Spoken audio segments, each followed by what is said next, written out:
कुर्बानी के इन 3 दिनों में कुर्बानी करना ही ज़रूरी है, इसका कोई बदल नहीं है। आज भी बहुत सारे गैर मुस्लिमों के यहाँ बलि देने का रिवाज है कि नहीं है?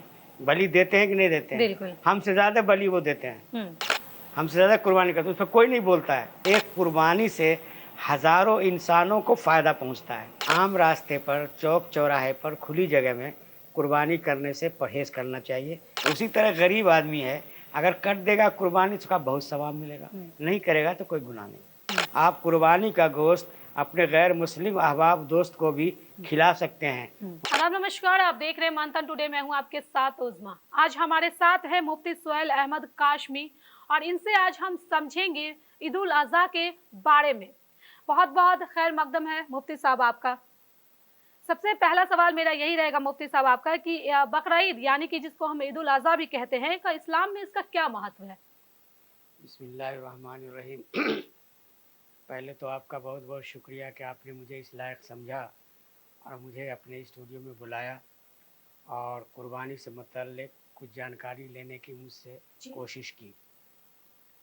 सबसे बुनियादी बात ये समझिए कि कुर्बानी का जो तसव्वुर इस्लाम में है, ये असलन हज़रत इब्राहीम और इस्माईल अलैहिस्सलातु वस्सलाम की यादगार कहिए या उनकी कुर्बानी कहिए या उनको अल्लाह के हुक्म पर अपने आप को फ़िदा कर देने का ईमानी जज्बा कहिए, उसी की ये यादगार है। जी। मुख्तसर लफ्ज़ों में कि उन्होंने अपने बेटे, उनको बेटा नहीं था, बेटे की दुआ की, बेटा हुआ, जब चंद साल का हुआ तो उसको अलग किया गया, फिर मक्का जहाँ है अभी वहाँ ले जाके उनको आबाद किया गया, वहाँ रहे। उस वक्त कोई आबादी नहीं थी। फिर उसके बाद उन्होंने अल्लाह के हुक्म से अपने बेटे की कुर्बानी की। उसके बाद से ये सिलसिला कुर्बानी का जारी है।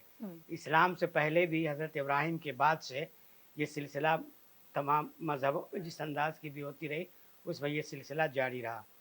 जब इस्लाम में हुज़ूर सल्लल्लाहु अलैहि वसल्लम नबी बना के भेजे गए सबसे आखिर में, तो इस शरीयत में भी इस चीज़ को बाकी रखा गया। और इस्लाम की खूबी एक ये है कि इसका बहुत सारा हिस्सा हज़रत इब्राहीम अलैहिस्सलातु वस्सलाम की मज़हब का या उनकी ज़िंदगी का इसमें शामिल है। तो कुर्बानी भी उन्हीं की यादगार है। सहाबा किराम ने पूछा आप सल्लल्लाहु अलैहि वसल्लम से कि ये कुर्बानी क्या है, तो हुज़ूर ने फरमाया कि तुम्हारे बाप दादा, हमारे बाप दादा हज़रत इब्राहीम की सुन्नत है। इसलिए इस्लाम में कुर्बानी करना, जो लोग साहिब निसाब हैं, जो मालदार हैं, जिनके पास 7.5 तोला सोना या 52 तोला चांदी या इतनी मालियत की चीज़ें मौजूद हैं, यानी जिस पर ज़कात फ़र्ज़ है, उसके लिए कुर्बानी करना ज़रूरी है। अगर वो कुर्बानी नहीं करेगा तो वो गुनहगार होगा। इसलिए कुर्बानी इस्लाम का एक बुनियादी शायर है और इबादत का एक अजीम तरीन हिस्सा है। और अल्लाह के रसूल ने फरमाया कि कुर्बानी के दिनों में सबसे महबूब चीज़ अल्लाह रब्बुल इज़्ज़त को कुर्बानी का जानवर, उसका खून बहाना है। तो हलाल जानवर में उसके साथ एक चीज़ ये भी है कि जानवर तंदुरुस्त हो, मोटा ताज़ा हो, उसमें कोई ऐब ना हो, लंगड़ा ना हो, अंधा ना हो, काना ना हो, उसके बाद गूंगा भी ना हो। जानवर ना बोलता हो तो वो गूंगा है, तो गूंगा भी ना हो, यानी कोई ऐसा ऐब ना हो जिसको ऐब शुमार किया जाता हो, उसकी कुर्बानी दुरुस्त नहीं है। अच्छा है ना, कुर्बानी के गोश्त को बांटने का जो है सही तरीका इस्लाम में क्या है? बहुत लोग नहीं जानते हैं और बहुत सारे गोश्त जो है अपने घर में भी रख लेते हैं। ऐसा कई जगह हमें देखने को मिलता है। तो सही तरीका क्या है बांटने का? ये कुर्बानी का असल चीज़ तो ये इबादत है। इबादत वही इबादत है जो अल्लाह के रसूल और अल्लाह के हुक्म के मुताबिक किया जाए। अल्लाह के रसूल ने कहा है कुर्बानी के गोश्त का 3 हिस्सा करो। 3 हिस्सा करो। एक हिस्सा अपने लिए रखो, अपना खाओ पियो। एक हिस्सा जो है वो अपने दोस्तों अहबाब को दो और एक हिस्सा गरीबों मिस्कीनों को दो, यानी जिसके यहाँ कुर्बानी नहीं हुई है। असल चीज़ ये है, हम देते हैं किसको? हमें आप में ताल्लुक़ है तो आपने भी कुर्बानी दिया तो अपनी कुर्बानी आपके पास भेज देते हैं, गोश्त तबरुकन आप मेरे पास भेज देते हैं। हालांकि इससे ज़्यादा बेहतर यह है कि ऐसे लोगों के पास भेजा जाए जिसने कुर्बानी नहीं किया है। इसीलिए गरीब मिस्कीन की बातें कही गई है कि ऐसा किया जाए। लेकिन अपने तौर पर किसी को बाल बच्चा ज़्यादा है, गोश्त कम है, तो अपने लिए भी रख सकता है। लेकिन बेहतर यह है कि 3 हिस्सा किया जाए। उसी में एक बात यह कि कुर्बानी का एक पहलू जो है वो आलमगीर इंसानियत की खिदमत भी है। आलमगीरियत की बैनुल अक़वामी सतह पर आम इंसानों की खिदमत भी है, उसकी हमदर्दी का जज्बा भी रखना है। इसीलिए कहा गया कि कुर्बानी का गोश्त आप अपने गैर मुस्लिम लोगों को नहीं मालूम है, आप कुर्बानी का गोश्त अपने गैर मुस्लिम अहबाब दोस्त को भी खिला सकते हैं, उनको दे सकते हैं, लेकिन कुर्बानी का गोश्त बेच नहीं सकते। अच्छा, एक और यहाँ पे सवाल लेने कि जो आर्थिक रूप से कमजोर लोग होते हैं, क्या उस पर कुर्बानी जायज है, जरूरी है? देखिए, एक है जरूरी, एक है जायज। जो करना, जो जरूरी तो उन लोगों पर है जो मालदार है, मालदार है। जो पहले मैंने बता दिया, जिसके पास इतनी मालियत मौजूद है। लेकिन जो करना चाहे, जो चाहता है अपने खुश दिली से करना, तो कोई भी गरीब से गरीब इंसान भी वो कुर्बानी कर सकता है सवाब हासिल करने के लिए। जैसे कि एक नमाज फर्ज है, लेकिन बहुत सी नमाज नफिल है, अगर पढ़ेगा तो सवाब मिलेगा और नहीं पढ़ेगा तो कोई गुनाह नहीं है। तो उसी तरह गरीब आदमी है, अगर कर देगा कुर्बानी तो उसका बहुत सवाब मिलेगा, नहीं करेगा तो कोई गुनाह नहीं। अच्छा, इस्लाम में जो है कुर्बानी का मतलब सिर्फ जानवरों की कुर्बानी है या फिर कुछ और है? इस्लाम को दूसरी रस्म रिवाज की चीज़ों पर नहीं सोचा जा सकता है।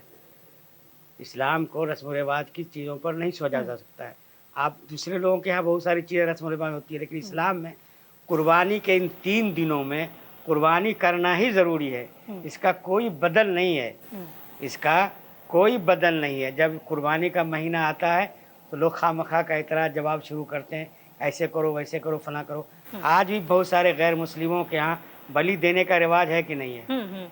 बलि देते हैं कि नहीं देते हैं? हमसे ज़्यादा बलि वो देते हैं, हमसे ज़्यादा कुर्बानी करते हैं। उस पर कोई नहीं बोलता है, उसको कोई नहीं कहता है।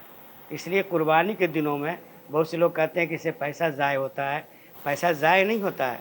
एक तो इबादत है, दूसरी बात कि इस एक कुर्बानी से हज़ारों इंसानों को फ़ायदा पहुंचता है।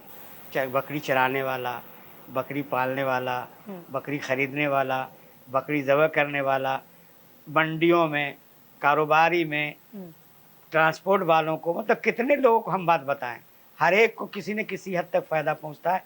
आप देखेंगे चंद दिनों के बाद ये सर्वे आएगा कि कितना कितना फ़ायदा किन लोगों को हुआ। एक आखिरी सवाल हम आपसे मुफ्ती साहब लेना चाहेंगे कि कुर्बानी में क्या एहतियात करना चाहिए?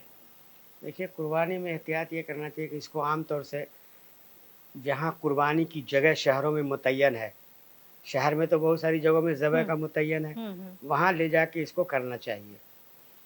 अगर कुछ लोग घर में करते हैं तो घर में कर सकते हैं, लेकिन आम रास्ते पर, चौक चौराहे पर, खुली जगह में कुर्बानी करने से परहेज़ करना चाहिए। इसलिए कि बहुत सारे लोगों को इस तरह कुर्बानी करते हुए उनके जज्बात को पसंद नहीं आता है, तकलीफ़ पहुंचती है। बहुत से लोग, बहुत मुमकिन है कि जहां खून देखें तो उसका हार्ट भी अटैक कर सकता है। इसलिए शरीयत में कहा गया कि किसी भी इंसान को अपनी किसी इबादत से तकलीफ़ पहुंचाना ये अच्छी बात नहीं है। इसलिए पर्दे में कीजिए, सफाई सुथराई का एहतमाम कीजिए, गंदी जगहों में उसको, कचरे को मत डालिए। मतलब हत्तल इम्कान सफाई सुथराई का ख्याल रखते हुए और दूसरे अपने भाइयों के जज्बात का भी ख्याल रखते हुए इस कुर्बानी के फरीज़े या वजूब को अदा करना चाहिए, जिससे दूसरे को तकलीफ़ ना हो। चलिए, बहुत बहुत शुक्रिया मुफ्ती साहब इन तमाम सवालों का जवाब देने के लिए। तो ईद उल अज़हा के मौके पर जो भी चीज़ें होती हैं, उन्होंने, मुफ्ती साहब ने हमें बताया कि किस तरह से बकरा ईद मनाया जाता है, कुर्बानी क्यों दी जाती है, क्यों जायज़ है, क्या चीज़ ज़रूरी है, कमज़ोर लोग दे सकते हैं या नहीं दे सकते हैं। ये तमाम जो सवाल थे हमारे, उनका जवाब जो है मुफ्ती साहब ने हमें बखूबी दिया है। चलिए, बहुत बहुत शुक्रिया। ऐसे ही देश दुनिया के तमाम बड़ी खबरों के लिए बने रहे मंथन टुडे के साथ। साथ ही हमारे चैनल को लाइक करें, सब्सक्राइब करें, फॉलो करें और निष्पक्ष पत्रकारिता देखना है तो देखते रहे मंथन टुडे। बहुत बहुत शुक्रिया।